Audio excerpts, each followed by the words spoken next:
Auriez-vous des astuces à conseiller pour identifier, lister les besoins de chacun? Alors, c'est une question un peu compliquée parce que c'est une question qui mérite une réponse en deux temps, en fait. D'abord, c'est quoi un besoin? Un vrai besoin. Parce que souvent, on confond les besoins et les stratégies pour nourrir les besoins, mais ce n'est pas la même chose. Parce qu'un besoin, c'est quelque chose de complètement universel. Le monde entier partage les mêmes besoins. Et aussi de immatériel. Dire, par exemple, j'ai besoin d'argent, j'ai besoin, pourtant on emploie bien le mot besoin, j'ai besoin d'argent. Mais ça, c'est pas un besoin, parce que l'argent, c'est bien quelque chose de matériel. Okay, c'est certes universel, mais c'est aussi très matériel. Donc, c'est une stratégie, l'argent. Bonne ou mauvaise, parce que parfois on se trompe de stratégie. C'est une stratégie, bonne ou mauvaise, grâce à laquelle on pense arriver à nourrir ses besoins. Alors, les besoins liés à l'argent, par exemple, que ça peut être, ça pourrait être le besoin de m'évader, de voyager. En cette période de confinement, il y a des gens qui vont se sentir concernés. Ça peut être le besoin de retrouver des liens sociaux et donc d'aller avec des potes, par exemple, au restaurant. Aller au restaurant, c'est aussi une stratégie pour nourrir un besoin.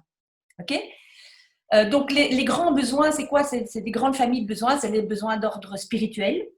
Et je ne parle pas là religieux, hein, je dis bien spirituel, c'est-à-dire des choses qui donnent du sens à la vie, qui donnent du goût à la vie, pour lesquelles on aime se lever le matin. Si le sens est nourri, on aime se lever le matin pour vivre. C'est des besoins de reconnaissance. Si j'ai un job dans lequel on me nourrit absolument ma reconnaissance de moi-même, je ne vais pas me sentir bien. Des besoins de liens sociaux, des besoins d'émancipation, d'autonomie. Voilà, ça c'est des besoins. Alors comment, parce que ta question c'était comment, si j'ai des trucs pour identifier les besoins. Eh ben, le truc pour identifier les besoins, ça va passer par le sentiment. Ce sont les sentiments, bons ou moins bons, qui nous traversent, qui vont nous indiquer si nos besoins sont nourris ou pas. Et quels besoins sont nourris ou pas. Par exemple, je me retrouve après une longue période de confinement avec ma famille. À l'issue de cette journée, je me sens super bien. Ben ça, c'est un sentiment qui va me permettre d'identifier le fait un besoin a été nourri. Quel besoin, en l'occurrence, le besoin de lien, le besoin d'amour, le besoin de lien social, etc. À l'inverse, si au bout d'une journée ou à l'issue d'une conversation téléphonique que j'ai avec une amie ou que sais-je, je me sens mal, je me sens barbouillée, je me sens vaguement en colère, bref, je me sens mal, ça va m'indiquer qu'il y a un besoin qui n'a pas été nourri. Et puisque le sentiment est toujours lié à une situation particulière, hein, c'est après tel ou tel événement, je me sens bien ou je me sens mal, puisque c'est lié à cette situation particulière, ça va nous mettre sur la voie de quel besoin a été nourri ou pas. Auriez-vous des astuces à conseiller pour identifier, lister les valeurs de chacun? Alors ça, la question des valeurs, j'avoue que c'est une question qui me laisse toujours un peu perplexe. Parce que les valeurs, contrairement aux besoins, justement, ça peut être vite bateau. Les valeurs, c'est quoi? C'est les valeurs, les grandes valeurs, l'honnêteté, le courage, euh, le respect. Hein, tout ça, c'est des grandes... La justice, oulala. Quand on parle valeurs, c'est tout de suite impressionnant comme ça. Le problème avec les valeurs, c'est qu'on les partage à peu près tous. Moi, je n'ai jamais rencontré quelqu'un me dire, moi, j'en ai rien à foutre du respect, j'en ai rien à foutre de la justice, j'en ai rien à foutre de l'honnêteté. À peu près tout le monde va dire qu'il partage les mêmes valeurs. Ok? Donc, c'est pas très compliqué, en fait, d'identifier les valeurs, parce qu'on a à peu près tous les mêmes. Sauf que là où ça se complique, c'est que, de nouveau, ce qu'on appelle en jargon, un peu en jargon psy et coaching, c'est les équivalences concrètes de ces valeurs. Ok, prenons un exemple, la valeur du respect. Ok, tout le monde partage la valeur du respect, les profs comme les élèves. Ok, pourtant, nombre de profs qui disent, moi j'en ai ras-le-bol de mes élèves, ils ne me respectent pas du tout. Et puis si on va dans la classe et qu'on dit, mais pourquoi vous ne respectez pas votre prof? Les élèves vont tous dire unanimement, à part quelques rares fêlés, ok, mais à peu près tous unanimement, ils vont dire, mais non, Deb, mais on respecte notre prof, mais quoi vous venez? Ok, c'est parce que le sens qu'il donne à la valeur respect n'est pas le même en fonction de leur histoire familiale, de leur vécu pédagogique, de leur vécu dans leur quartier, de leur sentiment d'appartenance à un groupe, etc. Les profs et les élèves vont avoir des équivalences concrètes, vont mettre des mots différents, des situations différentes sur la valeur respect. Donc, moi, plutôt que le mot valeur, ce que j'aime bien, c'est, ok, on a identifié la valeur, mais ça, c'est en général pas très compliqué, parce que honnêtement, on a à peu près tous les mêmes. Mais, et pour vous, ça passe par quoi? La valeur du respect, la valeur de la justice, la valeur de l'écologie dans votre métier, par exemple. Ça passe par quoi? Ça, c'est intéressant d'aller creuser. Quelqu'un qui travaille, imaginons quelqu'un qui travaille au Quick. Et j'ai rien contre les gens qui travaillent au Quick, hein, ok? Entendons-nous, c'est un exemple comme un autre, parce que c'est plus facile. Quelqu'un qui travaille au Quick peut se sentir hyper bien dans son boulot parce que sa valeur de relations sociales, de partage des tâches au boulot, de justice entre collègues, etc., va être parfaitement réalisée. Un autre va se sentir totalement mal dans son travail au Quick parce que sa valeur liée à l'écologie, à l'empreinte carbone, je dois contribuer à un monde plus juste, à un monde meilleur pour la santé, ne va pas être satisfaite.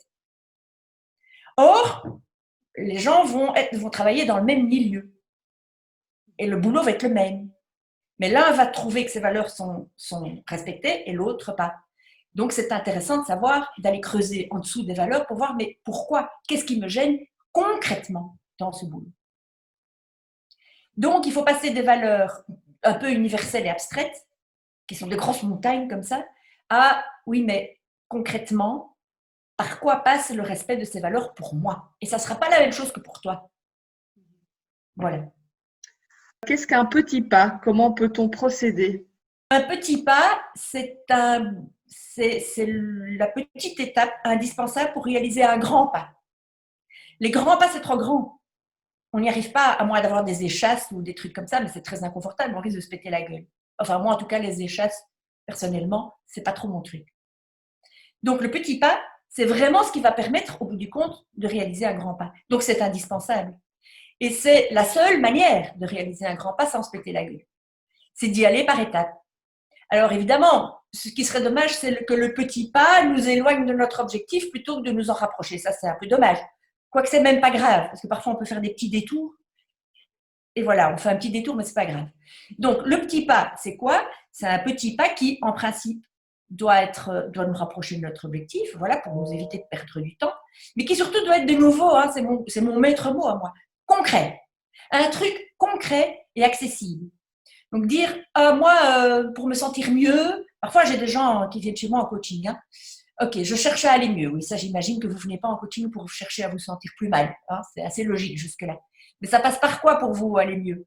Je dois perdre 10 kilos. Je dois perdre 10 kilos. Alors là, perdre 10 kilos, c'est pas un petit pas, ça. C'est un pas de géant. Donc ça n'a aucune chance de réussir. Donc, on va découper cet objectif mammouth. C'est un mammouth, ça. Okay, perdre 10 kilos, c'est un mammouth. Enfin, pour certaines personnes, c'est très facile. Pour d'autres, c'est vraiment un mammouth. Ok, ce mammouth, on va le découper en morceaux. Ok, pour perdre 10 kilos, il faut peut-être d'abord en perdre un. En général, hein, c'est mieux. Et bien, pour en perdre un, qu'est-ce qu'on va mettre en place? Et là, ça va être possible parce que perdre 1 kilo, c'est pas le bout du monde. C'est déjà pas mal, hein, mais c'est pas le bout du monde. Et c'est ce qui va nous permettre, une fois qu'on aura réalisé ce petit pas-là, et de nouveau, hein, perdre 1 kilo, ça suffit pas, c'est pas une stratégie, ça. La stratégie, c'est comment on va faire, qu'est-ce qu'on va mettre en place pour nous donner une chance d'y arriver, ok? Et ça sera ça le petit pas. C'est la première chose que je vais mettre en place et qui va me permettre de me rapprocher de mon objectif. Comment inclure les besoins, les valeurs des autres personnes dans notre changement sans impacter nos relations? J'ai envie de dire que c'est pas possible. De toute façon, quoi qu'on fasse et quoi que l'autre fasse, ça va avoir un impact sur nous. Et tout ce que nous on fait, ça va avoir un impact sur l'autre. C'est l'aspect systémique d'une relation. On dit qu'un vol de papillon à 10 000 km de chez nous a un impact ici. Donc, on vit dans un monde systémique, et plus on se rapproche évidemment d'un noyau familial proche, amical, etc., plus c'est systémique. Donc, imaginez qu'on ne va pas avoir d'impact sur l'autre, c'est illusoire, et réciproquement, imaginez que l'autre peut vivre sa vie sans que ça ait un impact sur moi, c'est illusoire. Et c'est très bien, je trouve, qu'on ait de l'impact l'un sur l'autre. Donc, pour moi, se pose plutôt la question de comment je vais mettre en place mes changements sans mettre l'autre à mal. Donc, tout en continuant à respecter les besoins de l'autre. Mais j'ai envie de dire que on est chacun responsable de ses propres besoins. Donc, c'est pas parce que l'autre change à côté de moi, évidemment que ça va avoir un impact sur moi, mais si l'autre change à côté de moi, ça ne sert à rien de l'accuser. Parfois, dans des coachings, etc., on se rend compte que les gens mettent en place des choses qui vont permettre leur propre changement, et puis ils reviennent en disant c'est la cata, chez moi, on ne veut plus me parler, mon mari veut partir, enfin, c'est une catastrophe, toute la famille est déboussolée. Mais oui, un changement d'un membre de la famille perturbe l'ensemble de la famille. Mais j'ai envie de dire, c'est à la famille à prendre en charge ses propres besoins. S'il y a quelqu'un à côté de moi qui bouge, qui change, et que ça me perturbe, ben, ça passe par moi, de me dire, mais quel est le besoin qui peut-être n'est plus nourri chez moi? Et comment je vais faire pour le nourrir, ce besoin que l'autre ne nourrit plus? Donc, je pense que chacun doit se réapproprier sa part de responsabilité dans cette affaire. Ah oui. Et de crier à la victime en disant c'est horrible, il change et moi ça me bouleverse. Ben oui, il change, ça te bouleverse, mais qu'est-ce que tu vas faire toi maintenant pour que ça arrête de te bouleverser ou que ça continue à te bouleverser, mais dans le bon sens? Quel est ton petit pas à toi? Comment tu vas faire pour te réapproprier tes besoins et les nourrir? Et si c'est plus l'autre qui peut les nourrir, ben tu vas essayer de trouver une autre stratégie, j'allais dire, tu vas voir ailleurs. C'est pas ça que je voulais dire, mais pourquoi pas à la limite, hein? Si la personne avec qui on vit n'est plus à même de nourrir ce dont on a besoin, ben il y a des milliards de personnes. Voilà. Donc, se réapproprier sa responsabilité.